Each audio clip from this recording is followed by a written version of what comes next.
The following review contains significant plot spoilers. Please watch at your own risk.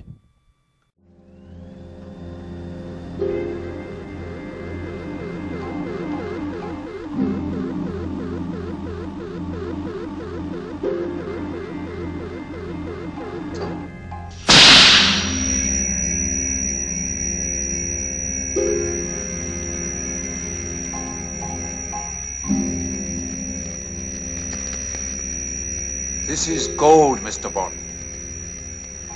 All my life I've been in love with its color, its brilliance, its divine heaviness. I welcome any enterprise that will increase my stock, which is considerable. I think you've made your point, Goldfinger. Thank you for the demonstration.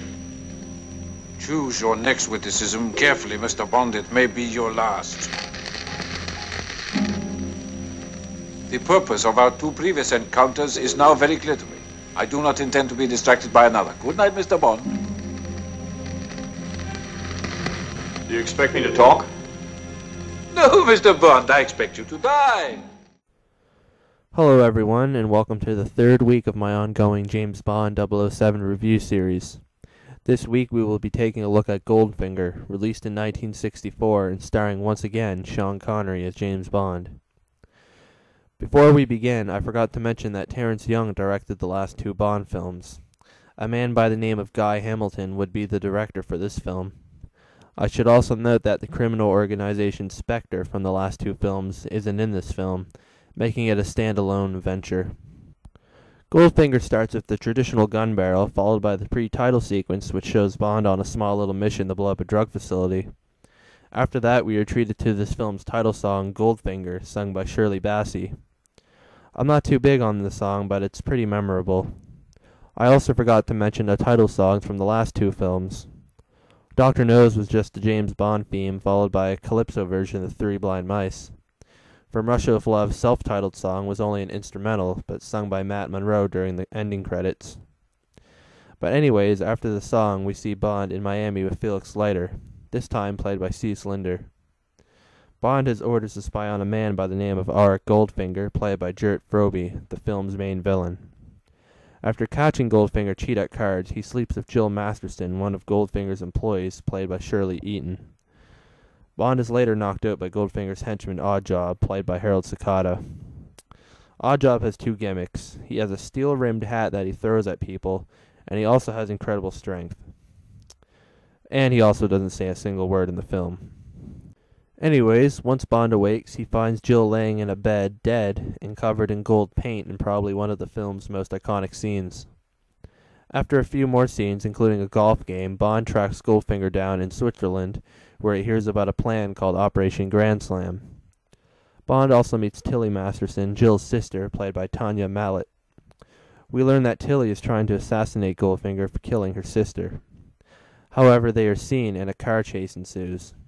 It is here that we see James Bond's iconic car for the first time, the Aston Martin DB5. Gadgets included are oil slicks, smokescreen, front machine guns, and an ejector seat, to name a few. Eventually, Tilly is killed by Oddjob and Bond is captured. Here we are treated to another iconic scene with Bond tied down on a table and a laser slowly moving towards his groin. Bond talks Goldfinger into sparing his life, and they fly to a farm near Fort Knox, Kentucky. It is here that Bond meets Goldfinger's personal pilot, Pussy Galore, played by Honor Blackman, the main Bond girl of the film. Later on, Bond finds out about Operation Grand Slam. Goldfinger plans on placing an atomic bomb in Fort Knox, rendering the gold supply useless for nearly 60 years, and thus increasing the value of his own gold. Bond seduces Pussy and convinces her to change the nerve gas that Goldfinger's plan to use during the raid with a harmless substance. She also notifies the U.S. government about Goldfinger's plan. The next day, the raid takes place, and Goldfinger successfully makes it to the vault, where he handcuffs Bond to the atomic bomb. At this point, however, the U.S. Army comes and saves the day, but not before Goldfinger manages to escape. Bond also has a fight scene with Oddjob and ends up electrocuting him to death. Anyways, the bomb is defused with 007 seconds left, and Bond is flown to Washington to meet the president. However, we find out that Goldfinger has hijacked the plane and kidnapped Pussy Galore. A shot is fired in the plane, creating decompression. Goldfinger gets sucked out of the plane, and Bond and Pussy escape in parachutes, ending the film. The acting and characters in this film are well done, so I won't go too into it. Sean Connery looks as good as ever, Honor Blackman portrays a great Bond girl, and Goldfinger makes a pretty good villain. The star is definitely Harold Sakata as Oddjob. Despite being mute, he plays the interesting character to perfection.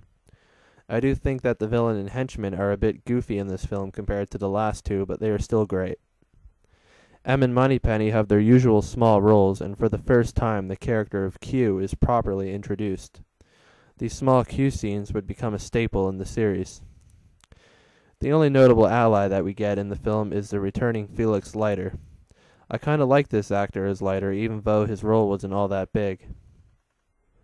The film was made on a budget of $3 million, and it definitely shows, especially with production designer Ken Adams' Fort Knox set. The set he made for the interior of the depository is incredible. His sets would only get more elaborate as the films went on. The action for the most part is much more grand than the previous two films. However, I like the action in From Russia with Love much more. You can probably tell right now that I like the more realistic action scenes. The plot is very interesting and pretty easy to follow. I didn't find the locations particularly great in this film, however. The scenes in the US were just bland, and the scenes in Switzerland weren't the greatest. The highlights of the film for me were the golf game, the introduction of the industrial laser, and the whole sequence at Fort Knox. My main gripe is with the ending. It just seems very rushed. Watch the film and you'll see.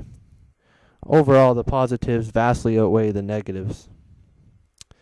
Many Bond fans and critics alike believe that Goldfinger is the best Bond film in the entire series. Unfortunately, I'm not one of those people. However, Goldfinger is a damn good piece of art and has a place in my top 10 Bond films. I give Goldfinger a 9 out of 10. Now I'm just going to go over 5 things that I liked and disliked about this film. Here are my likes. I like the character of Oddjob and the fight he has with Bond near the end of the film. Q has his first memorable scene with Bond. Fort Knox makes a great climax in the film. The golf scene was genuinely interesting, and I'm not even a fan of golf. Lastly, the scene with the industrial laser was fantastic. Now here are my 5 dislikes. The locations this time around weren't anything special. The ending seemed very rushed. The car chase wasn't as exciting as it should have been. Goldfinger's killing of the businessman after explaining his elaborate plan was just a waste of time in the end. Lastly, despite Goldfinger being a very great and evil character, I never believed once that he could beat Bond in a fight. Anyways, that is all for this review. Next week we will be looking at Thunderball, and I have a feeling that I'm going to have a lot to say about that one. Thanks for watching, and I'll see you next time.